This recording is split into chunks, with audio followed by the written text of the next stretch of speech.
जय श्री कृष्ण दोस्तों आज हम एक ऐसे विषय पर चर्चा करेंगे, मकान का सुख। हर व्यक्ति का सपना होता है कि हमें हमारे जीवन में कब मकान का सुख मिलेगा, कैसा मकान हमारे जीवन में बनेगा, हम आजीवन किराए के मकान में रहेंगे या अपना खुद का मकान बनेगा। तो इस पर आज हम चर्चा करेंगे। कई बार कई लोगों के मकान बन जाते हैं लेकिन वो उसका सुख उपयोग नहीं कर पाते हैं। तो कौन कौन से योग के द्वारा मकान का सुख मिलता है, इस पर आज हम चर्चा करेंगे। दोस्तों, मैंने शुरुआत में एक वीडियो बनाई थी, उसमें सभी भावों का अध्ययन किया था। उसके अकॉर्डिंग हमने 12 भाव का कि कौन से भाव से हम किस सुख का लाभ प्राप्त कर सकते हैं। तो ये चौथा भाव मकान के सुख का होता है। घर का सुख कैसा मिलेगा ये हम चौथे भाव से मालूम कर सकते हैं, या फिर चतुर्थ यहां पर कौन सी राशि स्थित है उससे हम मालूम कर सकते हैं कि हमारा मकान कैसा होगा, किस तरह का होगा। ये हम इस भाव के स्वामी से अध्ययन कर सकते हैं। अब भाव के स्वामी का मतलब ये हुआ कि यहाँ पर कौन सी राशि स्थित है। जो राशि यहाँ पर स्थित होती है उस राशि का स्वामी चतुर्थेश कहलाता है। मान लो जी कि यहाँ पर कर्क राशि है, तो यहाँ सी कन्या और यहाँ पर तुला राशि हुई, और तुला राशि होने पर इसका स्वामी शुक्र हुआ, तो चतुर्थेश यहाँ पर शुक्र है। अब चतुर्थेश अगर शुक्र हुआ वो कहाँ पर स्थित है ये देखना बहुत आवश्यक है। अगर चतुर्थेश यहाँ पर हुआ तो ये यहाँ पर होगी, यहाँ 4 है 7 तो 10 और ये 1, ये चारों केंद्र की राशियां हुई। तो मेष राशि में अगर शुक्र है स्थित तो मकान का सुख अच्छा मिलता है, खुद का स्वयं अर्जित मकान मिलता है, खुद के परिश्रम से आदमी मकान बनाता है और वेल डेकोरेटेड मकान बनता है जिसमें बाग बगीचे, बड़ा मकान, ऐसे जातकों को मिलता है अगर चतुर्थेश खुद अपने भाव को देख रहा है। लेकिन अगर चतुर्थेश शुक्र छठे भाव में बैठ गया है तो हालांकि धनु राशि में बैठा है, लेकिन ऐसे व्यक्ति का मकान अगर बनाता है तो वो कोर्ट कचहरी के मामले में उलझ जाता है, क्योंकि छठा भाव कोर्ट कचहरी का है। तो भले ही वो अपने परिश्रम से सब कुछ उसने अर्जित किया है, मकान बनाना गया, लेकिन किसी न किसी विवाद के कारण, धोखाधड़ी के कारण ऐसा जातक विवाद में उलझ जाता है, कोर्ट कचहरी में उलझ जाता है, और वो बार बार उन्हें कोर्ट के मामलों में चक्कर काटने पड़ते हैं। अब यही शुक्र यहां आ गया कुंभ राशि में,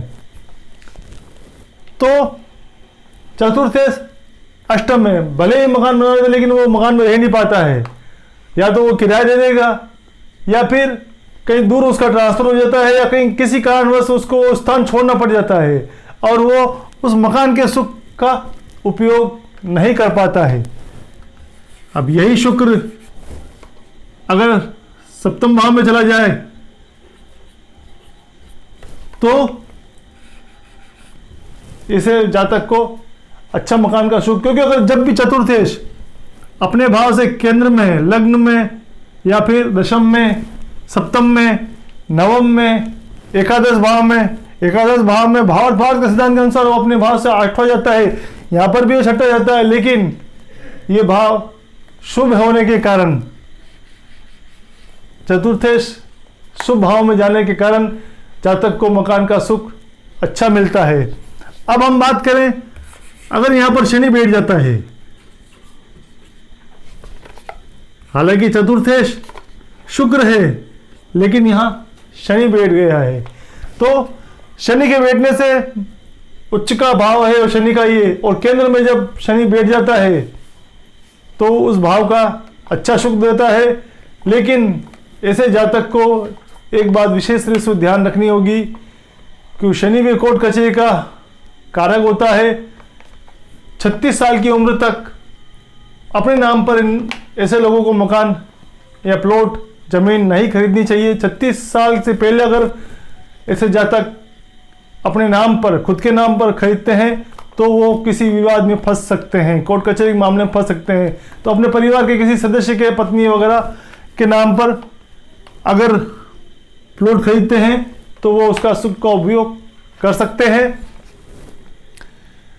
तो यहाँ पर शनि अच्छा सुख देगा मकान का। ऐसे जातक जिसका मकान बनेगा उसमें लोहे के दरवाजे, खिड़कियां, अधिकतर लोग लोहे के पार्ट्स ज़्यादा उपयोग में लेगा, क्योंकि यहाँ पर शनि लोहे का कारक है। अगर यहाँ पर बुध है तो ऐसे जातक का मकान ज़्यादा बड़ा नहीं होता है, लकड़ी का ज़्यादा इस्तेमाल करता है। ऐसा जातक मकानों में डेकोरम करने में लकड़ी की प्लाई वगैरह का इस्तेमाल अत्यधिक करता है। फिर हम बात करें अगर यहाँ पर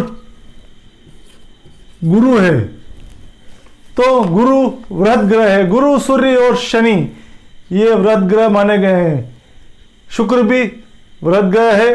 तो ऐसे जो जातक हैं जिनके चौथे भाव में गुरु, शनि, सूर्य ये स्थित हो जाते हैं तो इनको बड़ा मकान, बड़ा बंगला का सुख मिलता है। गुरु अगर यहाँ बैठता है तो भी यह बड़े बंगले का सुख जरूर देता है, मकान का पूरा सुख उसे मिलता है। सुख समृद्धि मकान में उसको प्राप्त होती है।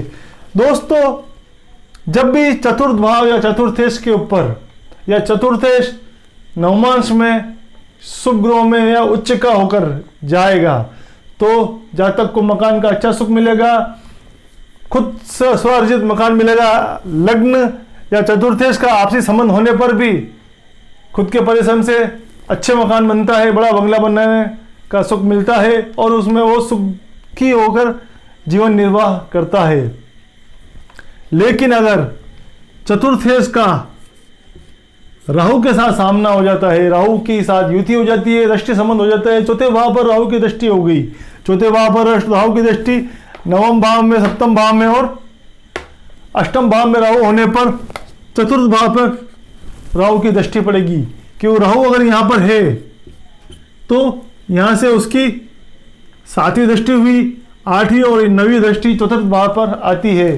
तो चतुर्थ भाव या चतुर्थेश यानी शुक्र पर, शुक्र अगर यहाँ बैठा है, यहाँ बैठा है, कहीं पर भी है और शुक्र पर राहु की दृष्टि पड़ रही है या चतुर्थ भाव पर राहु की दृष्टि पड़ रही है तो ऐसे जातक का जीवन किराए के मकान पर निकलता है। मकान का सुख उसे जीवन में नहीं मिल पाता है और कहीं मकान खुद का बना भी लिया तो किसी न किसी विवाद के कारण या किसी न किसी परिस्थिति के कारण वो उसमें निवास नहीं कर पाता है। तो विशेष रूप से चतुर्थेश या चतुर्थ भाव पर राहु का प्रभाव देख लेना चाहिए कि राहु केतु अगर कहीं इस पर प्रभाव तो नहीं डाल रहे हैं। अन्यथा गुरु का अगर केंद्रीय भाव पर संबंध है, चतुर्थेश केंद्र में है या फिर नवम में है, लग्न में है, तो ऐसे लोगों को अपने मकान का सुख अच्छा मिलता है, सुखी जीवन ऐसे लोग बिताते हैं। तो दोस्तों, आज हमने मकान के सुख के ऊपर चर्चा की। इसी तरह हम एक नए विषय पर पुनः प्रस्तुत आपके सामने होंगे। वीडियो अगर पसंद आए तो लाइक जरूर कीजिएगा, सब्सक्राइब कीजिएगा। जय श्री कृष्ण।